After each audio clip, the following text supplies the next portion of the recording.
All right, let's do this. So, you want to start working out, but you don't know where to start. This is probably the most common question that I get from anyone that I talk to that comes to me asking for help with anything really is, how do I start? Where do I start? What should I do in the beginning? And even not in the beginning, but just like, how do I take it to the next level? How do I do this? Basically, how should you work out according to your goals? So that's what today's video is just going to be, a nice, quick little informational video on basically part one of how to start working out. Let's get into it. So there's a certain list of things that you need to do in order to understand exactly what you're getting yourself into. First of all, you need a long-term goal that is sustainable. Your long-term goal is not something crazy. It's something that basically sets the mood for your lifestyle. So my personal example would be, my lifestyle is to be as healthy. My long-term goal is to be as healthy, as fit, and as functional as possible, so that when I'm still a grandfather, I will still be able, God willing, I will still be able to play with my grandkids just as my grandfather did for me, just like my Lola did for me, stuff like that. Being able to remain healthy for long periods of time, even to the point of which my body should be breaking down. But since I've put in the work ahead of time, I'm able to still move my body functionally and not get injured every 5 seconds. Granted, obviously, I don't think I'm going to be dunking by age 60, but it's being able to assess the long-term goal that I want to be able to still be moving when I'm older. So your long-term goal is a goal or physical status of some sort that can be maintained throughout the majority of your life in some capacity. So if what you want is to look good for, is that your long-term goal, if your long-term goal is to look good, you're obviously not going to look the same when you're 20 versus when you're 40 versus when you're 60. But in terms of you just look and feel to some capacity healthy on the same track, it is obvious that you do take care of your body, that would make sense as a long-term goal. What would not make sense as a long-term goal is, my long-term goal is to be absolutely shredded, bodybuilder, physique. I want to be able to deadlift 600, 700 pounds, whatever that long-term goal is. That's not something that's going to be sustainable. It's not something that you're going to be able to maintain for the rest of your life, even when your body starts to break down. So this is basically finding your basic overarching why as to why you want to work out. You want to just get into the habit? Is that what your long-term goal could just be? Building a habit of health in my life, making the physical activity a habit in my life, so that when I'm 50, 60, I'm still doing something, whether it's going on walks or jogging or doing aerobics, that is ingrained in your system because it's your lifestyle that you've come up with. So set your long-term goal. After setting your long-term goal, what you're going to go over to is your medium-term goal. So it's your basis off of your long-term goal that is more specific. And this is where you can get into the realm of something that you're not going to reach soon, but you will after training and exercising for a decent amount of time.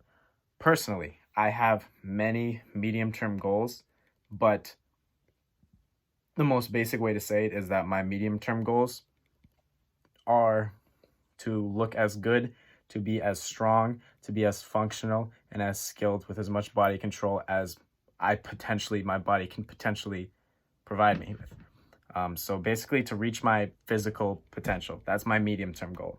I'm not going to be at my physical potential. I'm not going to be at my physical peak when I'm 60 years old, so it's not a long-term goal.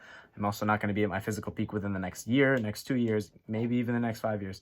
So it's not a short-term goal either. It's a medium-term goal. It's the mid area. For you, it could be the same as mine, which could be a different capacity. It could be more weighted towards athletics, where I want to be able to perform this well in this sport, or I want to be able to have this body fat percentage, or I want to be able to feel this energetic because of how my lifestyle, stuff like that. So basically, your medium-term goal is the one that your short-term goal sets you up for, that your long-term goal will not be able to sustain because of how more much more difficult it is to achieve this medium-term goal. The short-term goal is the last thing that you need to set up for this list that you got going on. The short-term goal is basically any goals that can be achieved within the year, the month, even the week, sometimes the day, depends what you're going for. For example, my yearly goals would be something along the lines of just a steady improvement in my strength levels, my physique levels, my athletic levels, because I still do track and basketball, and being able to jump higher, being able to run faster, stuff like that. That is my short-term goals for the yearly basis. There's other even shorter term goals, which is like on a weekly basis. Sometimes it depends on the week. I want to recover more. I want to go harder this week. I want to push my minds to be able to not give up before my body, whatever it is. Your short-term goal is the goal that's going to be constantly changing, not only because it's going to be either achieved or not achieved within a given time period, but also because it's something that is completely situational and contextual. Whatever direction your life takes, that's going to affect your short-term goals, because your short-term goals are based on the time period that is right ahead of you. That's right there. What can you do to achieve your medium-term goals within the next day, week, month, year? Whether that's to reach a certain point, as in I want to get here, or to change something where my short-term goal is to be disciplined enough to work out every day, to work out every other day, to do an intense workout every week, to get more rest, that's another thing, is with your workout schedules need to be consistent on all levels in terms of nutrition, recovery, rest, and exercise. So your short-term goals is where you get the most specific and the most situational as you go along. So once you have all your goals set up, once all your goals are set up, you have to move over to assessing your personal fitness level. Now, this is where you have to be the most honest with yourself and understand what level you're at, whether it's beginner, intermediate, advanced, expert, professional, whatever level you are, and whether you want to take it to the next level or you're fine with staying at that level, but you want to be consistent and you want to be able to maintain whatever it is. Even if you're not going from level to level, you can still have your goals in accordance to what level you want to be at. You can stay at beginner or intermediate or advanced. You can stay at those levels without wanting to move up and still have a lot to do to work out. Because if you're not working out, chances are, unless you're a beginner, you're dropping down levels, which is part of why working out needs to be a lifestyle, because you need to be able to continue to do it in a way that allows you to some capacity, enjoy what you're doing.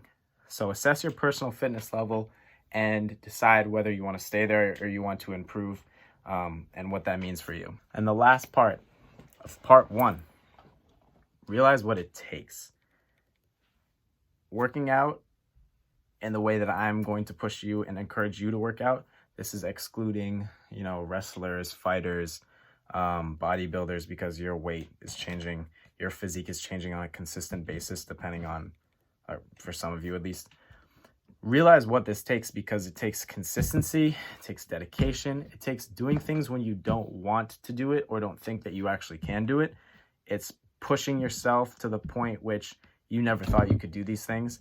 It's having fun. That's a big part of it. If you can't have fun to some point, obviously it's going to hurt. It should hurt. Obviously it's going to burn, but it should never be something that you have to suffer through. Exercise and working out is something that you should have a healthy relationship with in order for you to be able to build a habit out of it. You're not going to be able to build a habit out of something that you hate doing. And there's no part of working out that one will hate doing. What I mean by that is that if you find the right exercise for you, what works for you, then you will be able to understand when I say that you need to find something that makes you happy, basically. If, for example, running doesn't make me happy, like long-term running, endurance running, steady state cardio, hate it. Absolutely hate it. I hate running long distance. The only reason I would do it is for mental discipline. But otherwise, it's not one of my goals. I don't do it to work out because it's not something that I enjoy. That being said, I can still get my cardio in by doing high intensity interval training, by doing sprints, by doing other exercises that serve as my cardio and burn tons of calories and speed up my metabolism while not having to do the workouts that I hate. In the same way, any of you can do the exact same thing. You can find exercises that substitute for workouts that you don't like, that allow you to achieve similar goals to what you want. Now, of course, some things you're going to have to suffer through. For example, abs, legs. I hate doing legs, but I love how I feel after legs. I hate starting to do plyometrics because it burns and it hurts a lot and it makes me very uncomfortable, but I love the results it gets me, and I love the feeling that I conquered that workout. That's where it gets a little more gray as opposed to black and white, whether you like something, you don't like it. Make sure that you understand that even though you're trying to find workouts that make you happy, don't deprive yourself of your goals because something makes you uncomfortable. So be able to go through, recognize that just because it's uncomfortable and just because it's painful does not mean it's something that you shouldn't do. Notice the difference when I don't do endurance training for running, but I do plyometrics, because plyometrics, even though I hate plyometrics, I hate it for its pain, not because it's boring, not because I don't like the exercises. So that's the difference. That's something that you want to do because that is something that will push you to your goals, something that will push you mentally, and it's something that you'll be able to consistently build habits off of. Whereas if it's something that you don't enjoy because it's boring or because you're not emotionally attached to it in any sense of a way, and you don't find yourself ever getting to like it in that way, get rid of it, do something else, find something else that you will be willing to, in some capacity, sustain for the rest of your life, whether that's with the mental aspect of it or the physical aspect of it. You have to be able to eat well. Now, eating well. Eating is something that you have to, just like working out, as I just explained, it's got to be something that you have a healthy relationship with. You have to have a healthy relationship with food. Because of my genetics, a lot easier for me to say this, but I don't deprive myself of certain foods. I try and eat enough certain foods. I go 80-20. 80% of what I put in my body is clean, perfect, fills my macros, is exactly what I should be putting into my body, and 20% is to fill the extra calories. That's room for whatever else I want to eat. Having a healthy relationship with food does not mean only eating healthy.